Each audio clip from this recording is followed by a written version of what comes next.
आधा बलूचिस्तान ऐसा है जो कि लापता अफराद के खानदान है उनमें, तो उनके लिए काफी ज्यादा मुश्किल होता है एक इलाके से दूसरे इलाके तक का सफर करना। उनके लिए मुश्किल होता है इन तमाम तरह अखराजात को पूरे करना।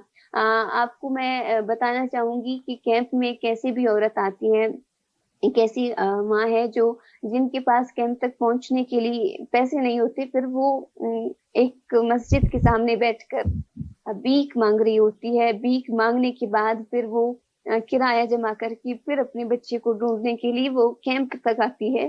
कैंप में ऐसे भी बहुत सारी औरतें हैं जिनके कपड़े फटे होते हैं, जिनके मतलब आप मैं बता नहीं सकती कि वो किस खस्ता हाली में यहाँ तक आते हैं।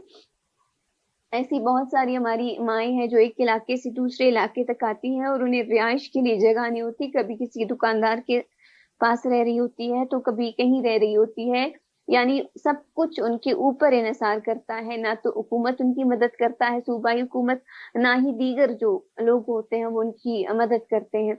यानी उन्हें कई तरह की दुश्वारियां पेश आती हैं, कई मसाइल पेश होते हैं। ये कहना बड़ा ही आसान होता है किसी को मशवरा देना कि भाई आप इस कैंप में सुबह से शाम तक अपना जो वक्त है वो यहाँ क्यों गुजार रही है, लेकिन उन्हें कोई बताए तो कि ये कितना ज्यादा मुश्किल होता है कि आप अपनी पढ़ाई छोड़ रहे हैं।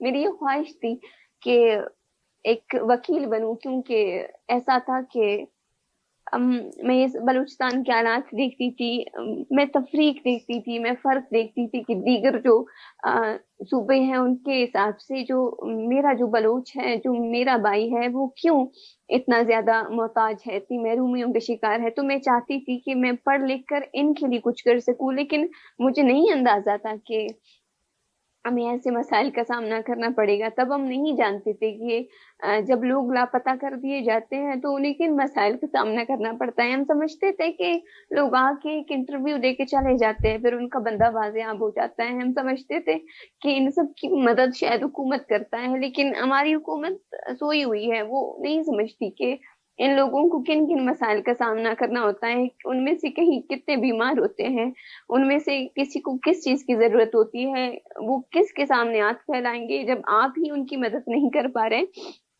बहुत ज्यादा दुख होता है कि एक मतलब हमारी जो बलोच माएँ हैं वो कितनी ज्यादा मोहताज है, कितनी महरूम है। और मतलब हुकूमत भी बलोच, लेकिन उनमें से आज तक कोई भी नहीं आया कि हम तक किसी के सर पर हाथ रख के नहीं, ये नहीं बोला कि अम्मा आप सुबह से शाम तक यहाँ क्यों बैठी होती हैं, आपको किसका इंतजार है, क्या आपको ऐसे किसी चीज की जरूरत है जो आपके लिए मैं आपकी खिदमत कर सकूं। लेकिन मुझे नहीं पता ये तमाम तर दुश्वारियां यानी मिल के इकट्ठा होके क्यों किसी के पास आ जाती है।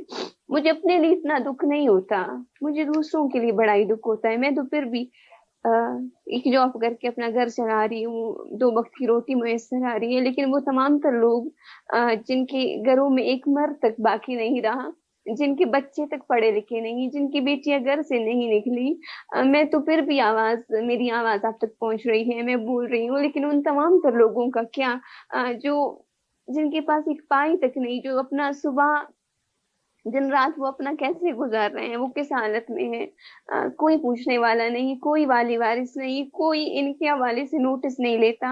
ये लोग क्यों चुप है? मेरा सवाल इस पार्लियामेंट से है, ये इंसानी जो हकूक के जो रहनुमा है, जो उसके अलमबरदार है, ये क्यों चुप है? इन्हें क्यों दिखाई नहीं देता कि ये तमाम तर लोग इतना ज्यादा इस तकलीफ से क्यों गुजर रहे हैं? इनका जुर्म इन्हें बताया जाए, इनके जो मसाइल है वो हल किए जाए, ये जो नंगी बर्बरियत है इसे खत्म किया जाए। मुझे नहीं समझ आ रहा कि यानी इतना ज्यादा जद्दोजहद करने के बावजूद भी इस हवाले से कोई कुछ क्यों नहीं कर रहा।